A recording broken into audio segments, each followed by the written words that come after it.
Europe 1, 8h moins le quart, l'interview vérité. Thomas, vous recevez ce matin Christophe Robert, délégué général de la Fondation Abbé Pierre. La Fondation Abbé Pierre qui va présenter publiquement tout à l'heure son rapport annuel sur la situation, sur le drame du mal logement en France. Bonjour Christophe Robert. Bonjour. Il y a 3 960 000 mal logés en France. Pourquoi ça ne s'arrange pas ? Ça ne s'arrange pas en raison de plusieurs facteurs. D'abord, on a assisté pendant les années 2000 à une flambée des prix des loyers, des charges, une flambée des prix de l'immobilier. Et ça a échappé à personne. Simultanément, on a eu un chômage de masse et un phénomène de précarité dans l'emploi. C'est-à-dire que même des gens qui ont un emploi peuvent se retrouver sous le seuil de pauvreté ou en difficulté de logement. Donc la conjonction de ces deux phénomènes, plus d'autres, mais crée cette tension énorme sur le front du logement. Et quelques chiffres, 50% de sans-domicile fixe en plus en 10 ans, 24% d'expulsions locatives en plus à peu près, selon l'INSEE. Oui, tout à fait, 140 000.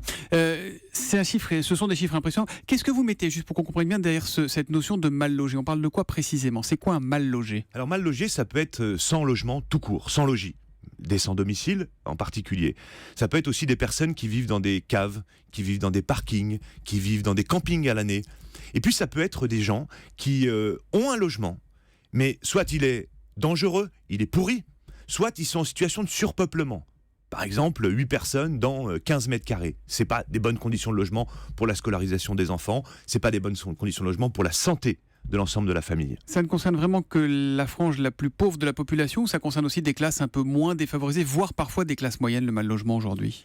Alors, le mal logement en tant que tel, le noyau dur des 4 millions, ça concerne essentiellement les pauvres, les classes populaires. Après, à côté de ces 4 millions, il y a 12 millions de personnes qui sont plutôt des catégories, classes moyennes inférieures, qui, elles, par exemple, rencontrent des difficultés pour se chauffer. Donc, ils ne sont pas forcément 12 millions mal de logés. personnes. Absolument. Ça, c'est un phénomène croissant. Les personnes qui rencontrent des difficultés pour se chauffer parce que leur logement est pourri, alors ils chaufferaient l'extérieur, soit parce que, avec la flambée des prix de l'énergie, des charges, certains n'arrivent plus à payer la facture, donc on met un petit chauffe-eau ou on se tasse dans une seule pièce de la maison que l'on chauffe. Vous nous révélez aussi que plus de 42% des Français sont obligés de faire un effort financier excessif pour payer leur logement, c'est-à-dire que ça représente une part trop importante de leur budget mensuel. Est-ce que l'encadrement des loyers qui entre en vigueur demain à Lille, qui est en vigueur à Paris, est une mesure qui vous, sur le terrain, vous semble efficace, qui vous semble porter ses fruits ? Elle est très contestée par les professionnels de l'immobilier, cette mesure. Oui, elle porte ses fruits. Il faut le faire. Alors, évidemment, ça ne règle pas le problème des mal logés parce qu'on fait baisser les prix des loyers les plus chers. Mais depuis un an que la loi est mise en application à Paris, on a vu que 30% des locations dans l'année ont été mises en location avec un niveau de loyer réduit. Donc ça marche. Donc il faut aller au bout de ce que prévoit la loi, votée dans ce quinquennat, et bien l'appliquer dans les 28 agglomérations prévues par la loi, c'est-à-dire à peu près 1100 communes. Il faut aller au bout et non pas reculer, comme ça a été le cas à mi-mandat de ce quinquennat.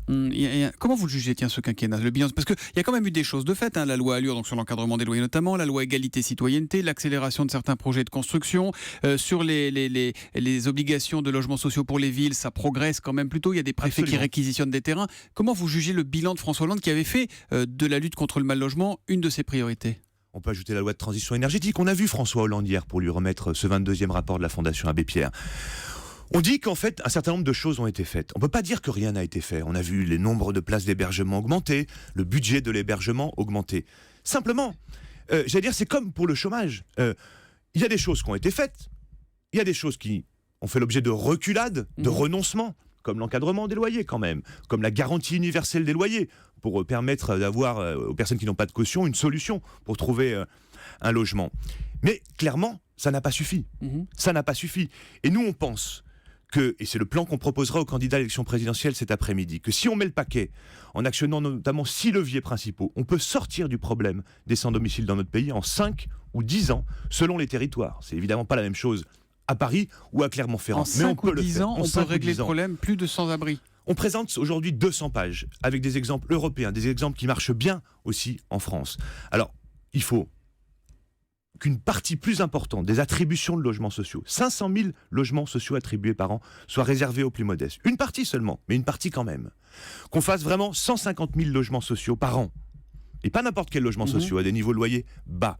qu'on capte 40 000 logements par an dans le parc privé. Des logements sociaux, il y en a eu 130 000 l'an dernier qui ont été construits en France. Financés, oui, financés. C'est pas mal. Mais c'est pas n'importe quel logement social dont on a besoin si on veut sortir du mal logement. Tous les logements sociaux ne sont pas de même niveau de loyer, donc pas destinés aux mêmes personnes. Et puis il faut capter 40 000 logements privés avec des garanties pour les propriétaires en ayant en contrepartie des niveaux de loyer plus bas. Et puis prévenir toutes les exclusions par le logement, par exemple les expulsions locatives. Helsinki le fait en Finlande, d'autres pays le font, ça marche très bien et c'est ce qu'on appelle de nos voeux aujourd'hui. Il y a un dispositif qui est testé en région PACA et en région parisienne pour lutter contre les logements vacants. Plus le loyer est bas, plus la déduction fiscale est importante pour les propriétaires. C'est une piste intéressante, ça ou pas ? Oui, absolument. Et il faut joindre à cette piste intéressante une garantie des loyers digne de ce nom pour protéger les propriétaires et vraiment cibler ces logements pour ceux qui sont en grande difficulté. Protéger les propriétaires, c'est aussi important parce que c'est comme ça qu'on arrivera peut-être à débloquer certaines situations. On a besoin de tout le monde. Vous le disiez, on entre de plein pied dans la campagne présidentielle. Vous recevrez cet après-midi Jean-Luc Mélenchon, Yannick Jadot, Benoît Hamon, Emmanuel Macron, François Fillon, je crois, devait venir, mais il a annulé, c'est ça ? Qu'est-ce que vous attendez d'eux précisément ? Un engagement fort. Et quoi, ils vont signer un pacte comme ils avaient signé le pacte sur l'écologie, comme ils avaient signé votre pacte en 2012 non, et puis après on va pas signer de la com, ça. on va pas signer de pacte. Effectivement, c'est pas que c'est de la com parce que ça a permis quand même de fixer des engagements à François Hollande qui ont été dès le début du quinquennat mis en œuvre. Vous l'avez dit, l'encadrement des loyers, on pourrait en prendre d'autres. Non, on va prendre une demi-heure avec chaque candidat pour discuter sérieusement de ce qu'ils ont proposé à ce jour dans le domaine du logement et de la lutte contre les exclusions, pour leur faire part de nos propositions. Et on va voir si, alors que nous on pense que ce pays a la capacité de sortir du problème, encore une fois, en 5 ou 10 ans, si vraiment la volonté est là pour le faire. Et ceux que vous jugerez bons auront un label, ça sera votre candidat ? Ils seront candidats de la Fondation Abbé Pierre ? Écoutez, on y pense. En tout cas, notez les candidats dans les 2 mois qui viennent sur ce projet logement exclusion. Pourquoi ne pas recevoir Marine Le Pen ? Elle sera peut-être au second tour. Franchement, on voudrait passer du temps à discuter de nos propositions. Donc, il ne s'agit pas de stigmatiser les électeurs. On veut bien discuter avec le Front National, aller dans son siège pour parler de cela. Mais il y a des électeurs du Front National qui sont mal logés, sans doute. Bien sûr. C'est pas pour stigmatiser les électeurs, mais passer une demi-heure à discuter du pourquoi de la préférence nationale. Pourquoi, alors qu'on n'est absolument pas d'accord, refuser l'école aux personnes étrangères. Si c'est pour se dire pourquoi on n'est pas d'accord pendant une demi-heure, on préfère se projeter dans la recherche de solutions. Merci Christophe Robert d'être venu ce matin sur Europe 1. Je rappelle que vous êtes le délégué général de la Fondation Abbé Pierre. Merci et bonne journée.